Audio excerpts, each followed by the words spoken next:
My journey has been a roller coaster, so I'd like to take you back to the very beginning of this long and crazy story that I like to call life. My mom always made a joke that if I was the firstborn child, I'd be an only child. What can I say? I was a rebellious kid. I had a pretty good childhood and some amazing memories growing up. The summer before college, after my senior year, was supposed to be a fun time. One last hurrah, if you will, but it took a turn for me. I remember the exact day I started to feel like something was off.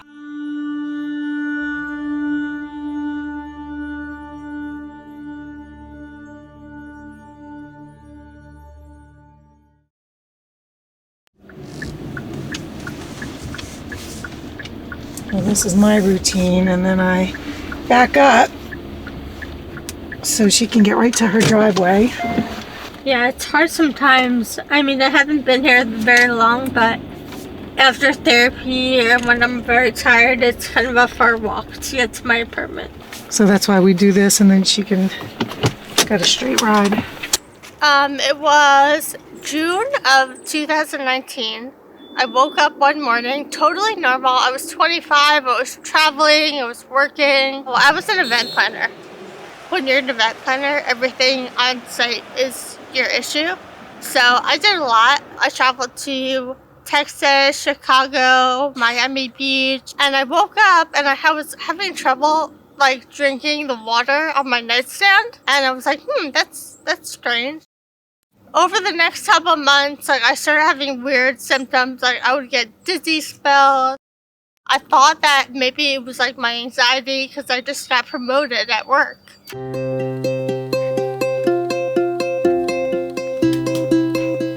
want some carrot? I made too much carrot. I prepared more carrot than I need for the salad. I pretty much make all of our own salad dressings except for ranch because that's all Emma will eat. And Trent likes to cook. He's a good cook. He's been so chaotic with school as of late. Because I think that'll fit great in there temporarily. Yeah, if it dies, it dies. If it dies before the exhibit tomorrow, it's not fine. We're going to go back to the school district next year. Because then I can go to a technical high He's school. going to hopefully get into the... Yeah, which is very exciting. I mean, honestly, but you can come here and make art anytime. I wrote an entire story about a post-apocalyptic world. The whole theme of this project is that the main character, Alder, has to go out into the world on, I want to say, a mission, an adventure to attempt to find a place that is kind of like if you think of almost Atlantis-like. We noticed when he was about 8 months that he wasn't using his right hand. The doctor just kept saying that he was probably just a lefty. But you know how when you have a baby and you're like, you give them their fingers and you walk along with them, he would only hold it with one hand. And if he was eating food, you would see like this hand would have food on it and this side of his face would have food on it and this hand would be clean.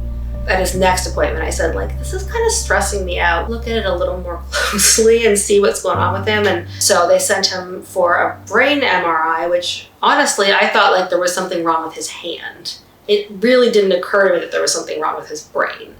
They sedated him because you can't do an MRI of a baby awake. So they sedated him, calling all these people down to the MRI suite stat.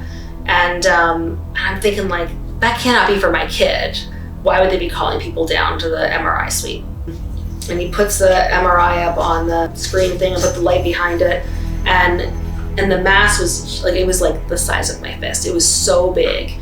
And then they rushed him to emergency brain surgery.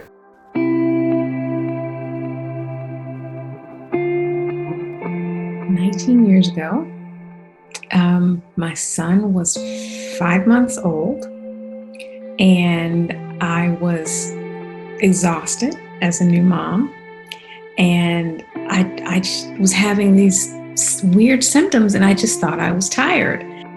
And I think the thing that really set it off for me that something was wrong, I sat down to try to tie my shoes and I just couldn't. I just could not figure out how to tie my shoes. And I looked up at my husband and said, something is really wrong. I think I need to go to the hospital. And he said, why? And I said, I just cannot figure out how to tie my shoes. So we went to the emergency room in a very small town in North Georgia. They didn't even have an MRI. They had a CAT scan, and they came back to me and said, "We see a spot on your brain." And I said, "A spot? A spot? What does that mean, a spot?" And they said, "There is some bleeding on your brain." And I said, "Okay, what does this mean?" And they said, "Well, we don't really know because we don't have an MRI. We're going to send you to another hospital." The best they could tell me was, once the blood reabsorbs, hopefully we'll be able to see behind it. So I get back home. I'm sitting on the floor holding him because I didn't know if my arm would give out and I didn't want to drop him. And I'm reading him Winnie the Pooh. And there's a quote from Winnie the Pooh that says, "You have to be stronger than you believe, braver than you think." And I can't remember the exact quote now, but I read that to him. And, it says, "If there's ever a time that I'm not with you, know that I will always be with you." And I thought I wanted him to know that I would always be with him, even if I wasn't here. But then I thought to myself, well, I have to be braver than I think and stronger than I believe so that I can beat this, so that I can be here with him.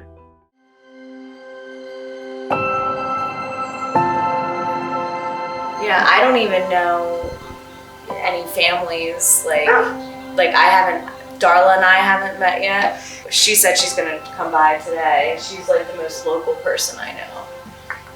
I'm sure a lot of people struggled during COVID with being kind of kept in the house, and I know it takes a mental toll, but her being born right at the start of the pandemic, it impacted us less because she brought so much joy into the house. I was actually standing right here, not for the diagnosis, but Charles came down and was holding Bella, and she started having a seizure. Took her to the doctor because she had been acting just odd. Her hands kept shaking and just weird symptoms. They did an EEG, and they did an overnight one, saw she was having seizures overnight that were focal, so she wasn't even, "Hi, sweetie." And then they sent us home with seizure medication and follow-ups with neurologists, but when we came home, we were like, what do we do from here? So they're operating. It was a 6-hour surgery, I think. The doctor comes out afterwards and says, when it cut into his brain, black blood that looked like motor oil started pouring out all over the table. I will always have that image in my head. They didn't get any of the lesion. They just cleaned up the mess, closed it up, and said, hopefully that won't happen again. So in September of 2019, I got an MRI on my brain, which led them to my cavernoma. So it was 3 centimeters, and it was on my brainstem.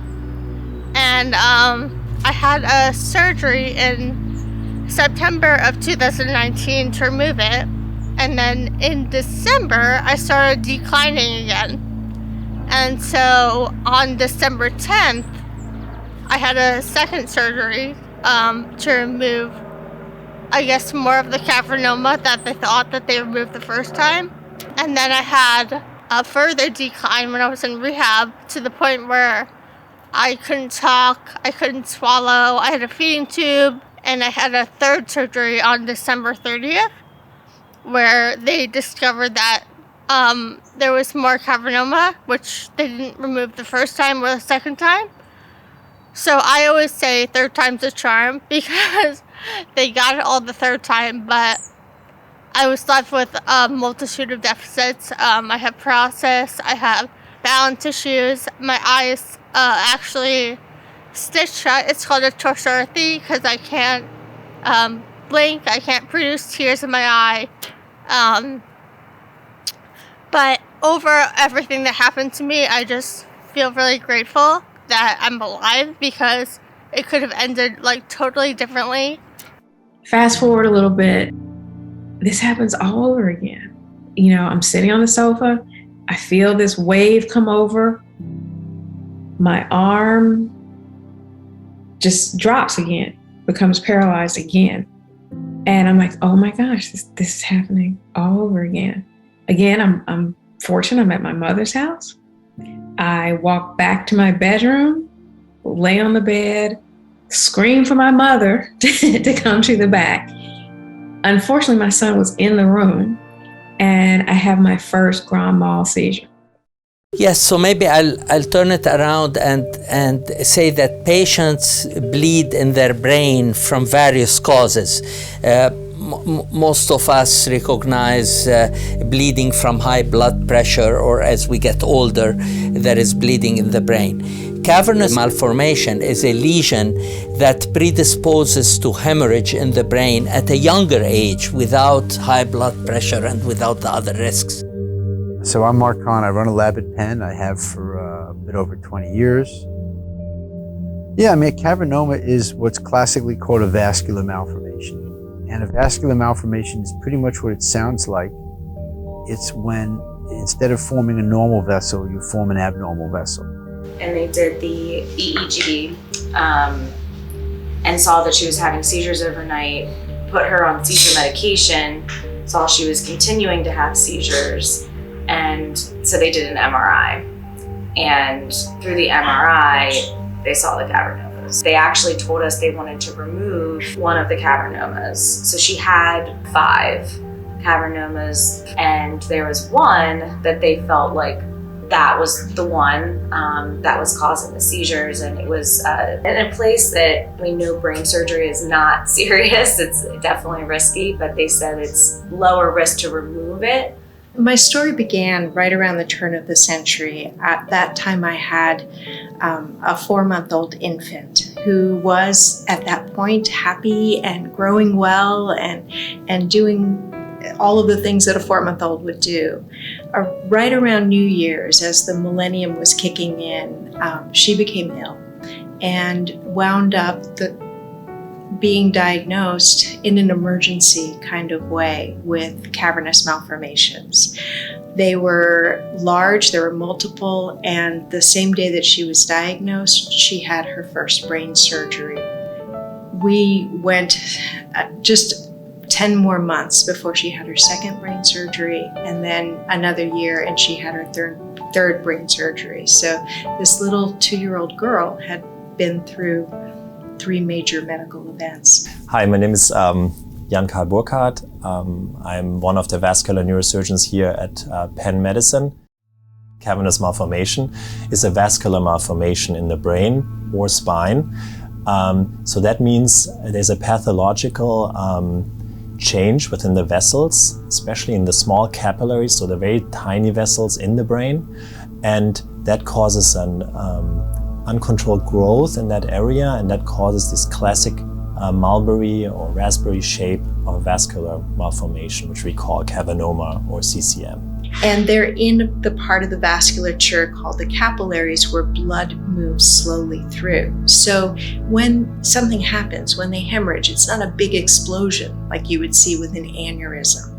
It's more of an oozing, or gradual over time. So over the course of a few days, people have more and more progressive symptoms. Bleeding in the brain would cause headaches, would cause seizures, or would cause stroke-like symptoms like weakness or visual difficulties or speech difficulties. So patients may not even know they have a cavernous angioma until they suffer one of these symptoms and get an MRI of the brain that will show that they have this lesion. We have to differentiate between 2 types of cavernomas we see, the familiar type and the sporadic type. Because the sporadic type is usually just a single lesion and has a very good prognosis when you treat the lesion, because it was a single mutation in one cell, and when you treat it, then you're cured from it. If you have a familiar type of mutation, so it means you're born with mutations in all of your cells, it's more a chronic disease, unfortunately. So if there are multiple lesions, which lesions needs treatment, and we have to be very careful with surgical indication, because we know over a lifetime these lesions can, new lesions can form. So the prognosis is a little bit different here.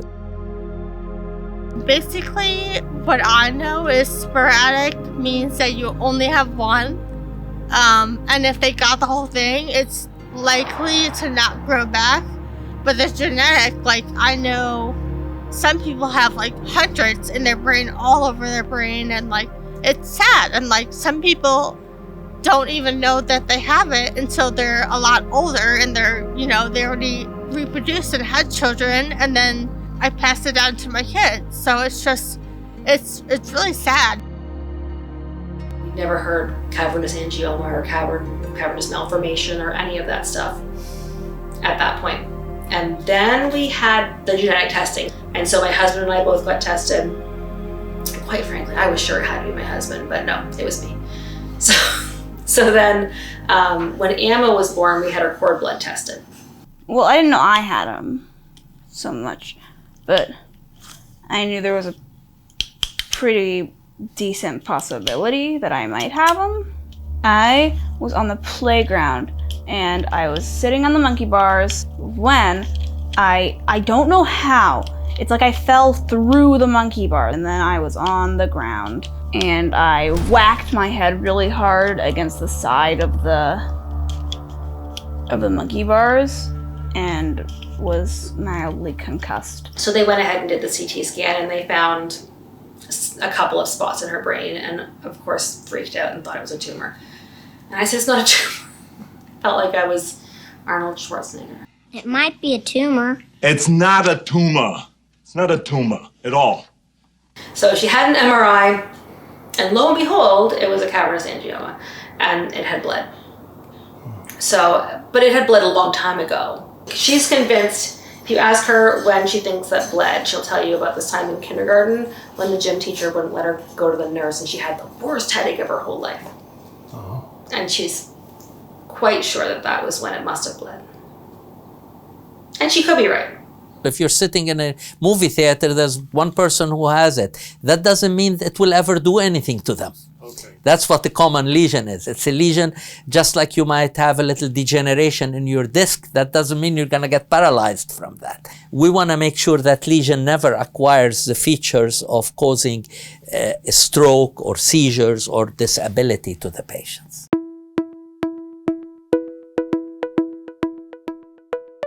We've had a few different kind of major findings over the years, and what we had found was if you delete the CCM gene only and you create the CCM deficiency state, you can create lesions in neonatal mice. But if you wait only a week or two after birth, even a week, you won't see any lesion formation.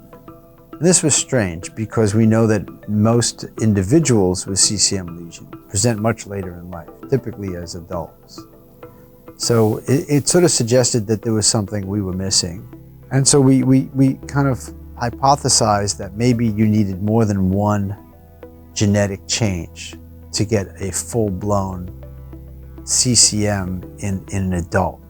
And probably when you have both together is when you get a CCM that grows very rapidly. So current options are limited for us mainly to surgery or observation. The surgical resection has a high success rate. If you take the lesion out completely for patients with sporadic CCM, you're cured, and it's very unlikely that this will come back. As I mentioned, in familiar type with multiple lesions, this is a different story, but you treat them symptomatically with surgery. Another important thing is in CCMs who are in areas who are not very eloquent, it's also important to make sure to remove the hemosiderin staining, not the lesion itself, also the chronic blood, because that can still cause seizures. So if the patient presented with seizures, you have to make sure to also remove that area if it's safe. That's not the case, for example, in the brainstem. There you would leave it behind, or in other eloquent areas. We had an MRI recently. She had 5, we removed the 1, so she had 4, and then the last MRI that we had, she now has 7. So we expected it, based on the expectations that we know about CCM, but it was not easy to hear. I feel like it almost it gave us some peace, like to have words to put to it. Because at that point we literally just thought his brain was bleeding for no reason. No one could explain to us why he kept having bleeding in his brain. So to be able to call it something was sort of a relief. My neurosurgeon told me that I was likely born with it, and then over time it was just getting larger and larger. She thought she was the only person in the world that had anything in their brain. And so we found these authors and nurses had recommended books to us of other people's stories, but she couldn't read them. So we read them to her in ICU. 20 years ago, there was nothing. There were no ways for patients to meet each other. There were no ways for researchers, honestly, to meet each other. They didn't know each other. There was no way to find great care. Nobody knew how to get it. There was no information on the internet for patients to learn and make good decisions for themselves or for their children. Something that was frustrating was when we would tell people that she had CCM, they would do like their own quick Google search or whatever, and they would find information. And there would be cases that people wouldn't even know they have it because they had no symptoms, and they would relate that to Bella, and they'd be like, oh, she'll be fine. You know, there's, you know, it's not that impactful. So kind of sharing with people the differences was really important. We didn't know a single other family. And so that is how Angioma Alliance, that was what we were called then, came about, was trying to find answers, trying to find the other families first. I managed to find the one textbook that had the information about the illness, and I wrote to the editor, one of the editors who happens to be a neurosurgeon named Dr. Issa Mawad. And he wrote me back that afternoon. I told him I wanted to start a patient organization. He said, I think that's a great idea. Here are some things you could do, and I'd be happy to be your scientific advisor. It took me a long time to get diagnosed. It took me probably 2 years to get proper diagnosis. This time, I look it up on the internet, and lo and behold, I find Angioma Alliance. And I connect with Connie, and this is my opportunity to be stronger than I think I can be, and be braver than I believe I can be, and try to do something to help not only myself, but help other people. You know, it's like we just felt like we're so alone, and that's why we're so grateful for the Alliance, because we feel like we have people now that are helping us, on our team, helping us navigate and find resources and find support, and more importantly, find a cure. The first Zoom I attended was CCM 101, and so that's how I learned all about like what it is, what all the terms are, like, and I've used that website for pretty much everything. The Alliance has weekly meetings every Thursday. So I use Zoom every Thursday. I go on there, and it's a support group.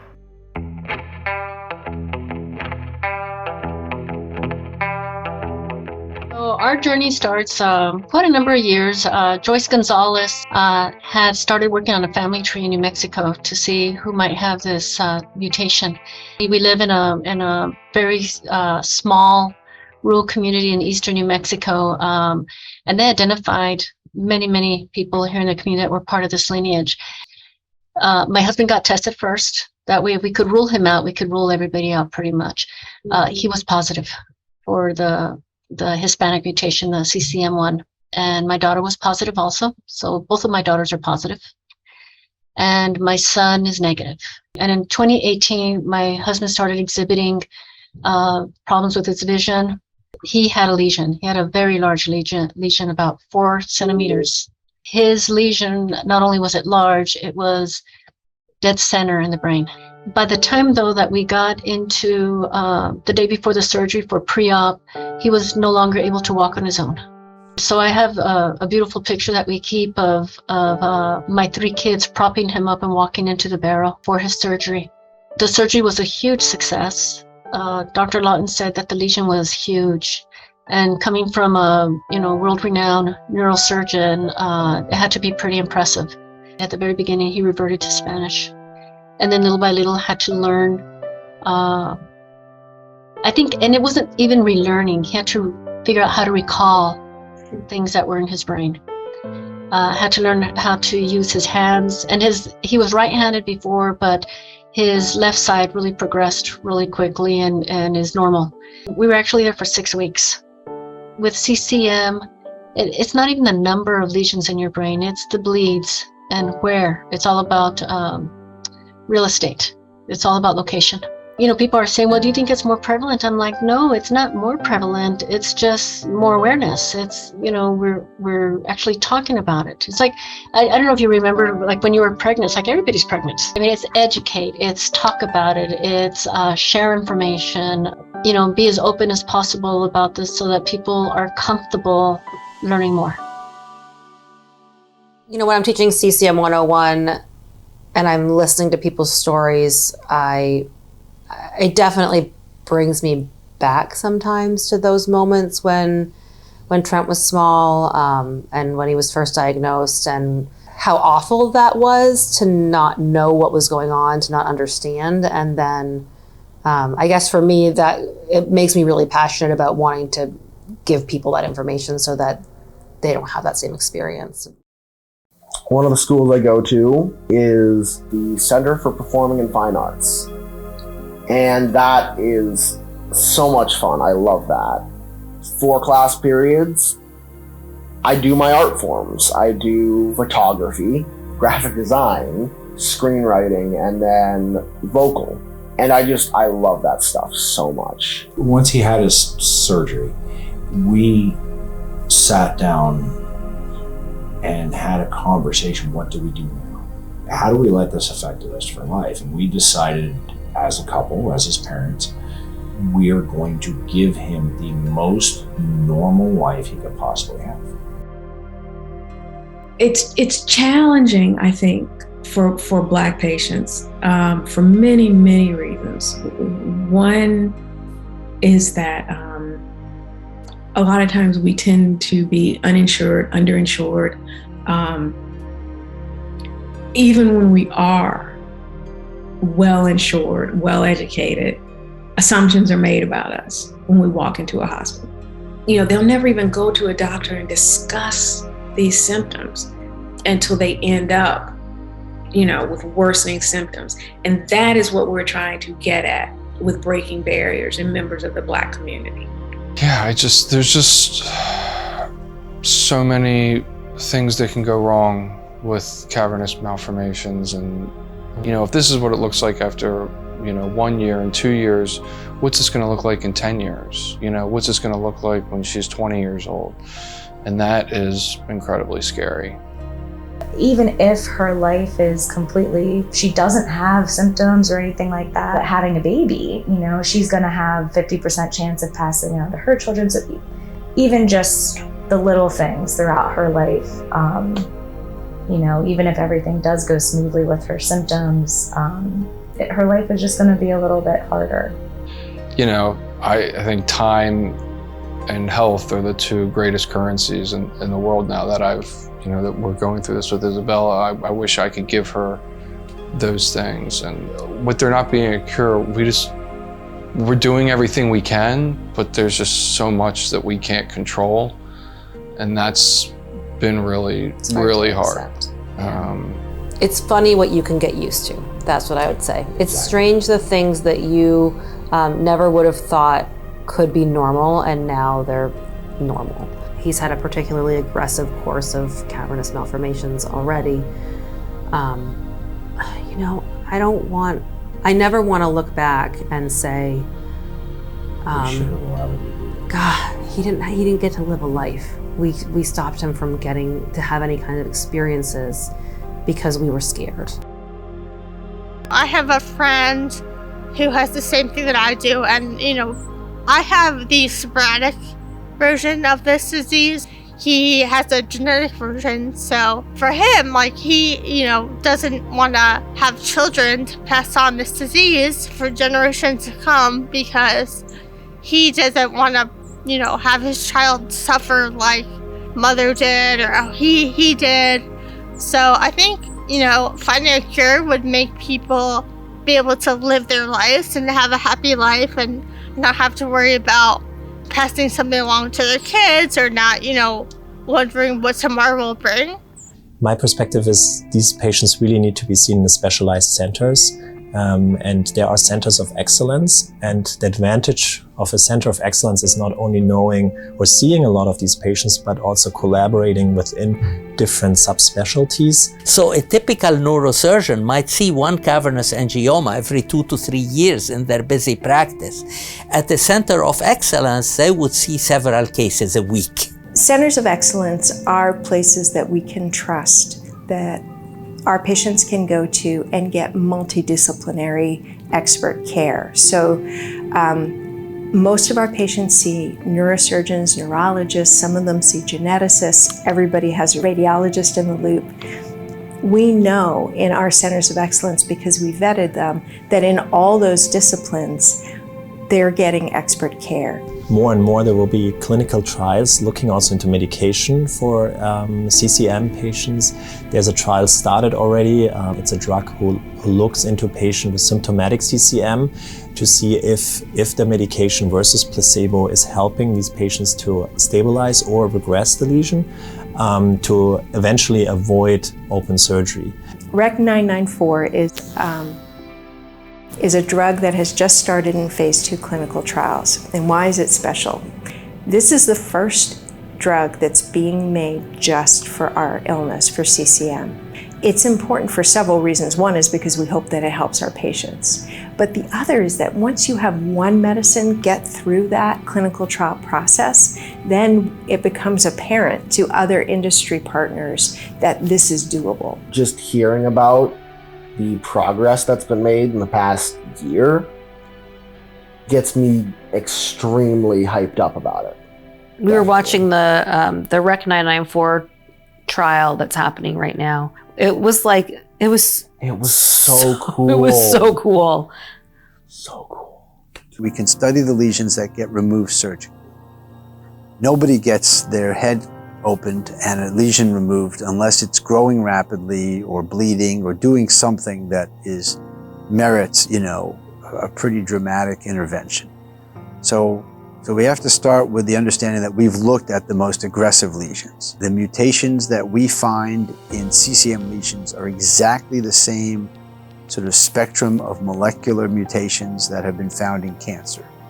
And in the paper that we recently published, we line them up, and it's remarkable. They look exactly the same. And the good news is that because this has been, on the radar for cancer for so long, there are drugs that have been developed and tested. And in our preliminary studies in mice, these drugs are also very effective at slowing down growth.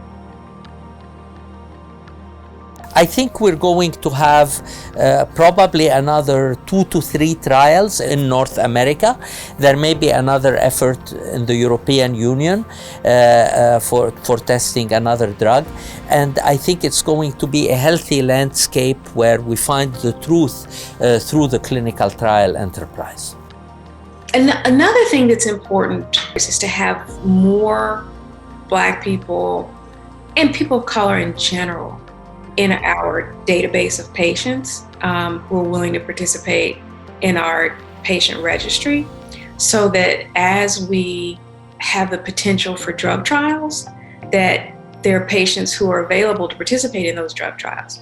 Fortunately, finally, the FDA has said we need to have diverse patient populations in drug trials. And so if we don't have enough diverse patients available to participate in those drug trials, then they won't happen. So the future of CCM, if we figure out a drug to prevent formation or regression, then the future is hopefully just taking a pill and not having needed to have a surgery. So basically, get rid of my job. that will be the goal of, and hopefully the future of CCM. The push for research on a cure, you can see that that's progressed over the last 20 years to a point where there's real hope for a cure in the next, 5 to 10 years. Trials take time. I would love to have a cure tomorrow, but knowing that that's happening, it just gives me a lot of hope for the future. I would like to have a cure so that my kids can have a future where they don't have to worry about this all the time, where they can choose to have kids and their kids don't have to worry about this all the time. I look at photos of the old me and I don't know who that person is. It's not me anymore. And it made me sad for a while, but I realized that like life now is life and I have to live it, and I can't look back on what it was. I have to live my life as it is. I was super lucky with my surgeries, not 1, not 2, but 3. I made it through 3 and I'm still alive, and I feel like I was kept here for a reason, and I have to, you know, make do with that and make sure that I am positive and spread positivity and do something positive with why I was kept here.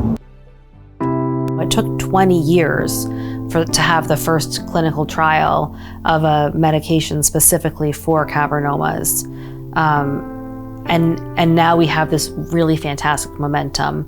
But there's a lot of things that had to happen, that had to be put into place to make that happen. And none of it is free. It would mean everything. I mean, if she was able to, you know, take a medication, I mean, we wouldn't have to worry about the future. She could have a normal life. It is a life-saving thing to find a cure for CCM. Further deficits can be prevented because there's something that can be done that doesn't require surgery and doesn't require touching your brain and causing further deficits. Because for me, you know, I didn't have this before I had my surgeries, and this happened because of my cavernoma and because of my surgery. So if there was something that could be done to make sure that people moving forward didn't have to, you know, have the deficits like I did, I really think that that would be what I would say is a cure. What risks are out there now that we've gone through this? And then the other part is, hey, if we can get through this, you know, we can get through anything. So I'm just glad that someone is thinking about CCM, and I want them to keep thinking about CCM and not lose momentum, and, you know, hope that we can find some type of treatment or cure soon.